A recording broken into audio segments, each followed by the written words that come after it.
자, 재헌헌법 1차, 2차, 3, 4차, 5차, 6차, 7차, 8차 현행 이게 되죠. 대통령은 이때 국회 간선이죠. 이때 직선, 국민 직선, 2차도 직선, 3, 4째 국회 간선, 5차, 6차 직선, 그 다음에 7차 통일제 국민회의에서 선출, 통일주체 국민회의. 국민회의. 8차는 국회가 아니라 선거인단이죠. 국회라고 가끔 나와요. 9차는 이제 다 알다시피 직선. 자, 대통령 선거 방식입니다. 대통령 선거 방식. 재헌헌법 국회 간선 1차 때 직선, 2차는 직선, 3, 4차 간선, 5차, 6차 직선, 7차 통일주민회, 8차 선거인단, 현행 직선. 이런 식으로 돼 있었어요. 그 다음에 부통령도 국회 간선, 부통령제는 3차 개정 때 폐지되었다. 그렇죠? 법률안 제출권, 거부권이 있었다. 제출권은 그렇죠? 쭉 있었죠. 거부권은 이공학 때는 없었고, 총리제는 이때 없어요. 총리는 유일하게 이때 없다. 이때만 없어요. 나머지는 다 있는데 총리가 국무총리 다 있는데 이때만 유일하게 없었단 말이에요. 2차 때. 2차 때 유일하게 없었다. 국무총리가 없었던 것은 2차 1954년 헌법에 유일했다라는 거죠. 그럼 재헌헌법은 대통령도 있었고 부통령도 있고 총리도 있었죠. 셋 다 있었단 말이에요. 국무원은 의결기관. 국무원은 의결기관이었어요. 이 당시. 심의기관이 되는 것은 5차. 국무원 또는 국무회의. 국무원이 하진 회의가 이제 국무회의인데, 얘네가 의결기관, 의결. 여기까지 의결기관인데 여기부터 심의기관이 되죠. 5차부터 심의기관이다. 의결기관은 국무회의가 의결기관이라는 것은 의결의 내용이 대통령을 구속합니다. 근데 심의라는 것은 구속력이 없어요. 심의의 결과가 대통령을 법적으로 구속하지 않아요. 뭐 이라크 파병을 찬성했다, 뭐 반대했다 이렇게 논란이 있었어요. 근데 반대가 이제 다수결이었단 말이죠. 다수결. 그래, 다수결이 아닌데, 여기서는 이제 저기 그 3분의 이상이 출석과 반수. 근데 시험범위는 아니기 때문에. 7급 수험생은 시험범위겠다. 7급 수험생은 시험범위고 경찰 수험생은 시험범위가 아니고. 자, 반대. 그럼 반대했어요? 반대했다라면 대통령도 반대해야 돼. 대통령도 구속을 당해. 근데 여기는 반대했다. 나는 파병할래. 괜찮아요. 나는 파병할래. 라고 해도 상관없다. 심의 결과가 법적인 구속력은 없어요. 법적 구속력이 없다라는 거죠. 재헌부터 4차까지는 의결기관이었고, 그 다음에 5차부터 국무회의가 심의기관화 되죠. 국무회의가 심의기관화 된다라는 겁니다. 국무회의 의장이 대통령이었다. 그 당시 국회 단원제. 국회가 이때 단원제였죠. 근데 양원제로 바뀌어요. 이때 1차. 여기까지 양원제였죠. 다시 단원제로 들어오죠. 쭉 단원제입니다. 그래서 양원제가 1차부터 4차죠. 재헌은 단원제였고, 그 다음에 국정감사. 국정감사는 쭉 있었어요. 7차 때 없어지죠. 8차 때도 없고 9차 때 들어오죠. 국정감사가 아니라 조사가 있죠. 국정감사는 이제 정기적으로 하는 거죠. 9월 달에. 조사는 이제 제적 4분의 1의 요구가 있으면 그때마다 하는 거예요. 케이스 바이 케이스로. 국정조사는 없었어요. 여기로 가야 되나? 국정감사. 국정조사. 국정은 없었어요. 쭉. 없다가 이때 처음 들어. 이때. 그래서 감사는 재헌헌법부터 있다가 7차 때 삭제되죠. 7차. 그 다음에 8차 때 없고 9차 때 재규정인데 조사는 8차가 최초예요. 뭐 지금도 있고. 자, 국회의원 임기는 4년이었다. 재헌헌법을 제정한 국회의원들은 2년이었어요. 무슨 말이냐면 이때 선거를 했잖아요. 이게 재헌회죠. 이 재헌회의 의원들은 임기를 2년으로 했단 말이죠. 재헌헌법에. 근데 헌법이 들어와서 이제 재헌헌법에 따라 이제 국회의원 선거했겠죠? 국회의원 선거할 거 아니에요? 국회의원 선거하겠죠? 이 국회의원들의 임기는 4년이란 말이죠. 이게 4년이다. 이게 재헌헌법에 이것도 있고 이것도 있었던 거예요. 한마디로 재헌회에 한해서만 임기가 2년인 거예요. 재헌회 의원의 임기는 2년이고 그냥 국회의원의 임기는 4년인 거예요. 이렇게 보시면 돼요. 그게 지금 3번 얘기지. 4번 됐고. 우측. 법원 명령지심 사건인데 뭐 잘 안 내고. 이거 많이 내죠. 네 번째. 위헌법률 심판권은 계속 있었어요. 위헌법률 심판권은 계속 있었는데 그 담당하는 기관들이 좀 변화는 있죠. 위헌법률 심판 누가 했느냐? 헌법위원회. 뭐 이거 헌법위원회 다 똑같아요? 이건 헌법재판소. 이때 법원. 헌법위원회. 헌법재판소. 자, 위헌법률 심판을 담당했던 기관들입니다. 재헌헌법 헌법위원회, 2차까지 헌법위원회, 3, 4차 때 헌법재판소, 3차 때, 그다음에 5차, 6차 법원, 7차 헌법위원회, 8차도 현행은 헌법재판소. 위헌법 심판은 이제 계속 있었던 거지. 탄핵도 보면은 계속 있었죠. 탄핵도 계속 있었습니다. 탄핵 심판은 탄핵재판소 계속 있었습니다. 물론 헌법재판소 이거는 이제 법원이 아니라 탄핵심판위원회예요. 탄핵심판위원회. 헌법위원회, 헌법재판소. 이래요. 그래서 탄핵심판은 재헌헌법 때 탄핵재판소, 2차까지 그랬고 3, 4차는 헌법재판소, 5차 때는 탄핵심판위원회, 그 다음에 7차 때 헌법위원회, 8차 헌법위원회, 헌법재판소. 이런 식으로 담당을 했다. 헌법위원회 위원장이 부통령이에요. 그 다음에 국회의원 5명도 있었죠. 법관 자격이 요구하지 않았다. 왜? 뭐 부통령이 법관이겠어요? 국회의원이 법관이라는 법은 없잖아. 그래서 법관이 아닌 자도 될 수가 있었어요.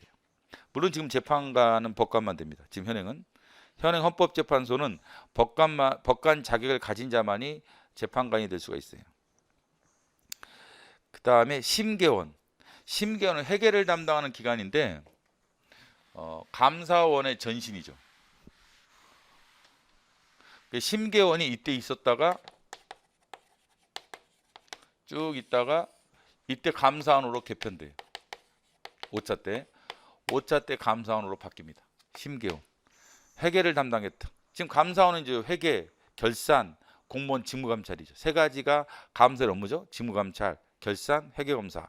이 세 가지가 감사원의 권한인데 그때 이제 회계나 결산 담당했던 심계원이 있었어요. 공무원 감찰은 이제 감찰위원회라고 있었는데 그건 헌법이 없었어요. 헌법이 없었고 법률에 있었어요. 걔네가 통폐합되면서 심계원과 감찰위원회 통폐합되면서 감사원이 되는 거예요. 지금 감사원. 이 5차 때 들어온 거. 5차. 그 다음에 이익분배균정권. 사용자와 노동자가 이익을 똑같이 나눠 갖는다. 이익분배균정권이죠. 쭉 있다가 이때 삭제돼요. 이익분배균정권은 이때 삭제됩니다. 이때. 어느 때? 5차 때. 4차까지 있었던 거지. 사용자와 노동자가 이익을 똑같이 나눠 갖는다. 이게. 사용자와 노동자가 이익을 똑같이 나눠 갖는다. 되게 사회주의 석치가 비슷하죠. 그죠? 지금 삼성전자라면 주주들과 노동자들 이익을 똑같이 나눠 갖는다. 뭐 그런 개념이죠. 법률 유보. 일반적 법률 유보는 일단은 계속 있었어요.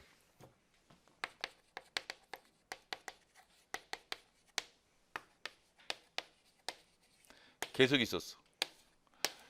있었는데 계속 있었는데 다만 이제 여기에 본질적 내용 침해 금지가 같이 따라 들어와요. 지금 37조 2항을 봐보세요. 37조 2항에 보면 법률부는 앞부분이죠.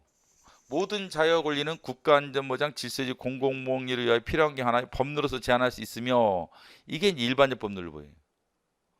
모든 자유와 권리를 법률이 보호하죠. 그 뒤에 그렇지만 제한하는 경우라도 본질적인 내용을 침해할 수 없다. 이게 30조 2항에 이제 그리고 일반적 법률주부와 본질적 내용 침해, 본질적 내용 침해 금지가 있어요. 이게 이제 재헌헌법에는 없었어요. 없었다가 3차 때 들어와요. 7차 때 없어지고 8차 때 재규정됩니다. 지금 현재 37조 2항에 일반적 법률부 조항에 본질적 내용 침해 금지가 마지막에 따라 들어와요. 그게 언제 들어왔느냐? 3차 때 들어와요. 그 다음에 7차 때 없어져. 8차 때 다시 규정돼. 현행 뭐 있죠. 물론 이제 국가안전보장이라는 것도 여기 안에 있죠. 국가안전보장 여기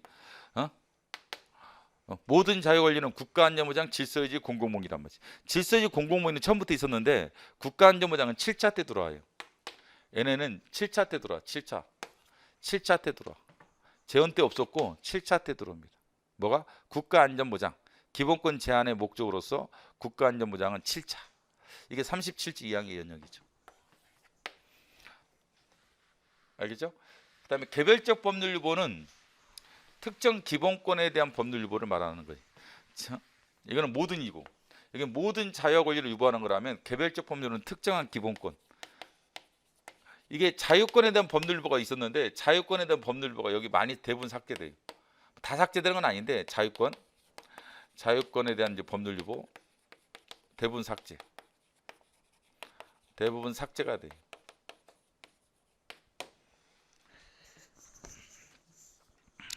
그 다음에 형사보상. 지금 28조인데 28조 읽어보세요. 지금 있는 조항들 읽어보는 게 도움이 돼요. 헌정사도 지금 있는 조항을 읽어보면 나중에 헌정사 공부하기 좀 편합니다. 지금 28조인데 이때 피고인 형사보상인 거예요. 정확히 구금에 대한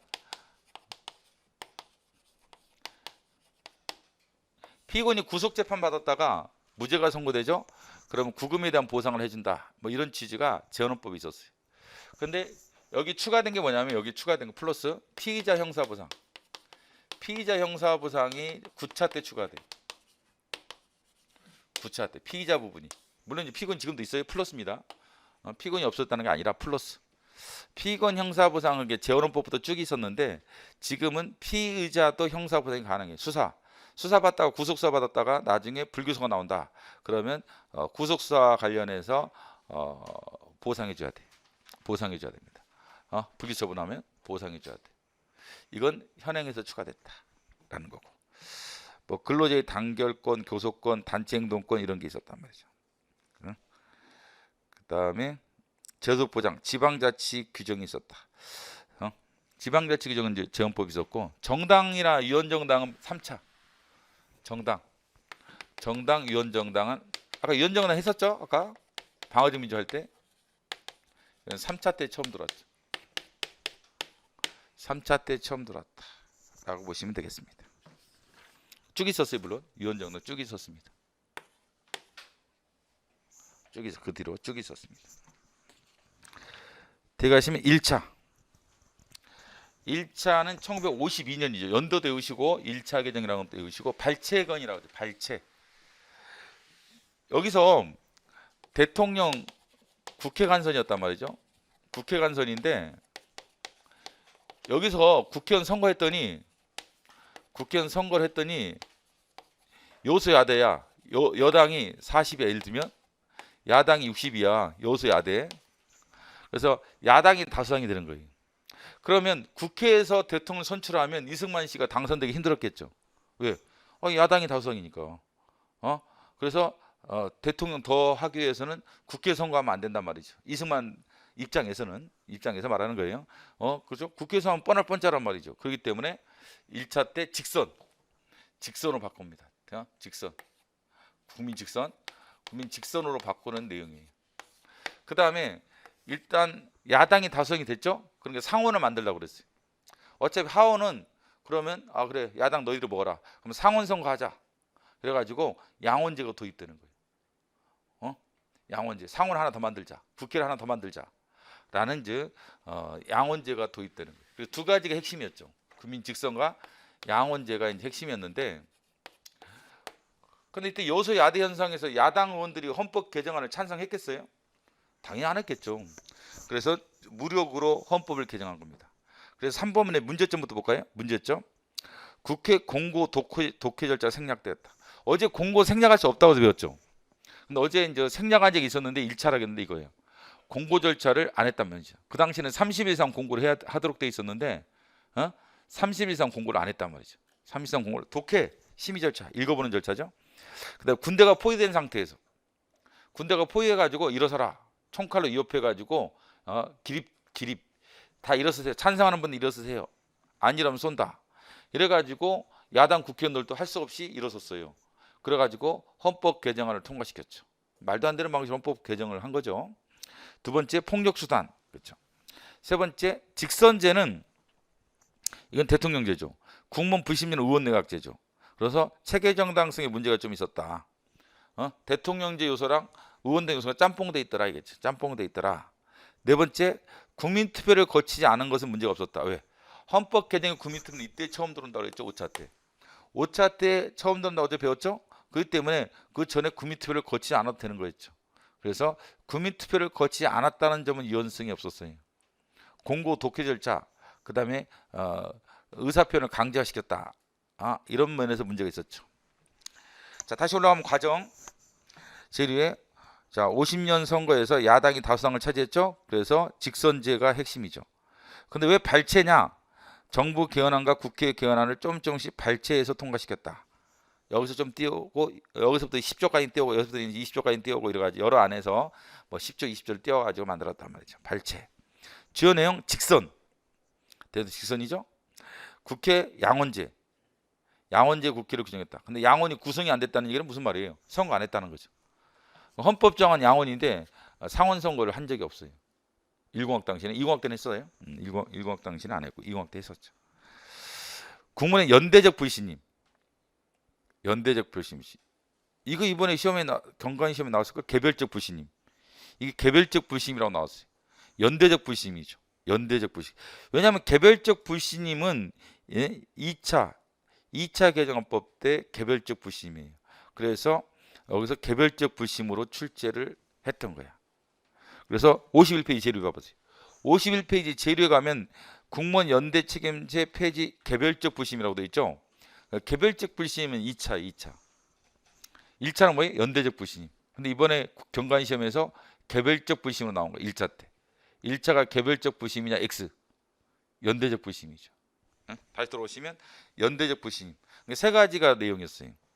문제점을 했고 2차는 이승만 대통령이 2번 했어요. 근데 여기서는 중인까지만 허용되는 삼성 금지야. 근데 더 해야겠죠. 2번 더 했어요. 그래서 삼성 금지 이승만한테 적용하지 않겠다. 이승만한테 적용을 안 한다. 초대 대통령 또는 그 당시 대통령. 삼성 금지 조항은 초대 대통령 한해서는 그 당시 또는 대통령 한해서는 적용하지 않겠다. 이승만한테 한해서는 이 삼성 금지 조항을 적용하지 않겠다. 적용하지 않겠다라는 겁니다. 이게 핵심이야.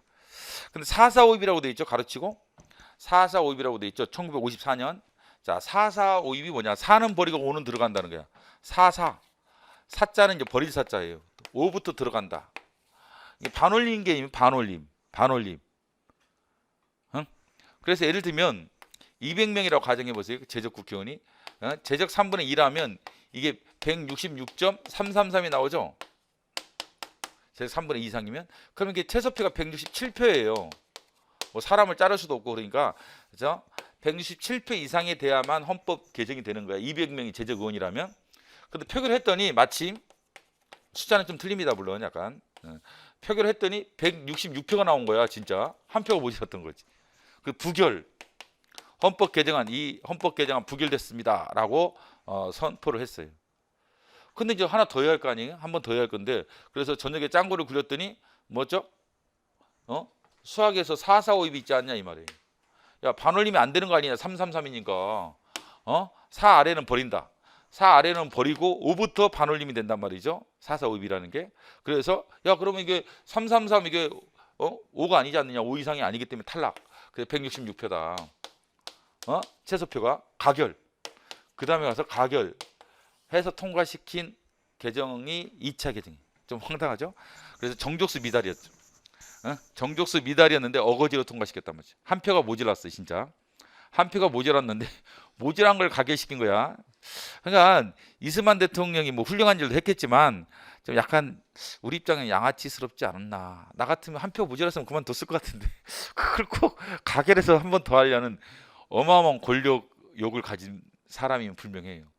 자랑스럽지는 않은 면이 있죠, 사실은. 뭐 훌륭한 면도 있겠지만 사람마다 틀리니까 역사적인 사람의 평가는 뭐 극단적인 측면이 다 있긴 한데 좀 이런 거 이거 한해서는 좀 문제가 있는 거죠, 분명히. 4, 4, 5인데 이거 아니 한 표 모자랐는데 그만둬야지. 이걸 또 하기 위해서 가결다 선포하는 건 좀 좀 그렇죠. 그게 과정이다, 과정. 정부서 미달로 부결되었으나 통과시켰다. 어거지로 통과시켰다. 주요 내용: 초대 대통령 한해서 증인까지 허용하는 증인 제한 조항의 적용을 배제한다 라고 했어요. 근데 이거 세 번까지는 아니에요. 세 번까지는 이거예요. 3선. 이거 3선경이라는데 대통령 세 번까지 할 거야, 네 번째 안 할 거야. 이거는 7차예요. 7차. 그럼 이건 뭐예요? 이건 두 번까지만 해. 세 번째는 안 돼. 이건 있었던 거예요. 다만 이게 이승만한테만 적용 안 돼. 이승만한테만 적용 안 돼. 이렇게 되면 하는 거야. 다음 대통령 적용되는 거야. 아시죠? 그 때문에 세 번까지 하는 거로 개정됐다. X. 세 번까지 하는 거로 적용된 거 아니라 두 번까지만 해야 돼, 대통령은. 근데 누구는 이승만한테는 적용 안 되니까 이승만은 영원히 할 수 있죠. 세 번까지 아니라 네 번도 할 수 있는 거야. 다섯 번도 할 수 있고. 왜? 이게 적용 안 되니까. 이것도 약간 그렇죠? 아니 뭐 이승만만 영원히 할 수 있고 나머지 대통령 두 분만 해라. 이것도 평등권 침해라고 하는데 약간 좀 그렇지. 좀 그렇지.